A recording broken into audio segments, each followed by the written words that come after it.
morning sa inyong lahat. Nandito naman tayo sa daily routine. Naghahanda ng mga paninda. Medyo nauna lang ako maghanda. Naluto ko na yung nata, saging, nabalatan na. Gagayatin na lang. Lutuin sa asukal.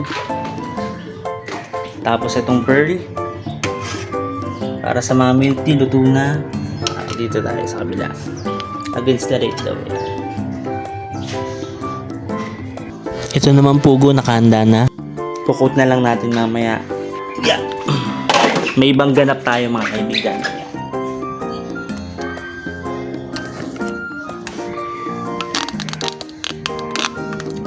Habang nag-aasikaso ng paninda, magaan daw tayo.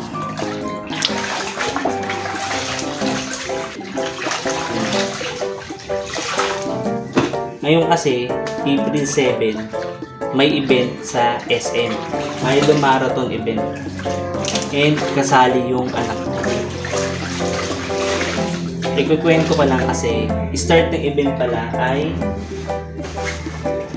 nag-start sila ng takbo ay 4:30 yata sa pang kids.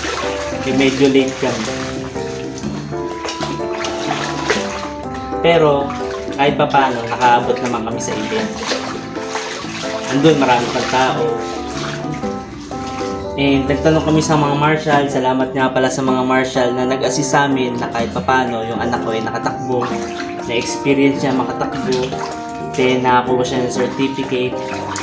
And mostly sa mga individual na runner na nag-allow na isama yung anak ko sa picture. May picture sila. Tsaka sa pep squad, may picture sila dyan. Hindi ko lang natanong kung anong school. Shoutout sa inyo. Ngayon, isang masayang experience dito sa Milo event. Maraming nakilahok, maraming nagpunta, at maraming naging masaya.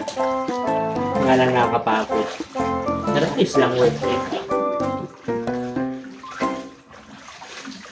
Yun yung mga nangyari sa araw nito. Bukod dito sa paglalaba. Siyempre. Ito naman, Milo event ko. Ito yung Milo Marathon ko. Pag-aasikaso ng paninda at paglalaba. Gusto ko lang ipakita yung mga pictures. Sana i-allow ng mga kasama dun sa picture na individual. Siguro hindi naman masama kung may sasama sila. Seconds lang naman sila makapalabas na sa mini vlog ko. Kaya, ayun. So, tatapusin ko muna to para mapagkwentuhan tayo mamaya. Ito yung mga picture na sinasabi ko. Nakakatuwang makitang nakangiti siya. Satisfied na satisfied. Mamaya pag uwi tulog ka. At dito naman nakita niya yung isang kaklase niya. Ayan. Buo na araw nila. Tapos ito naman yung mga picture ng mga individual runners. Ayan.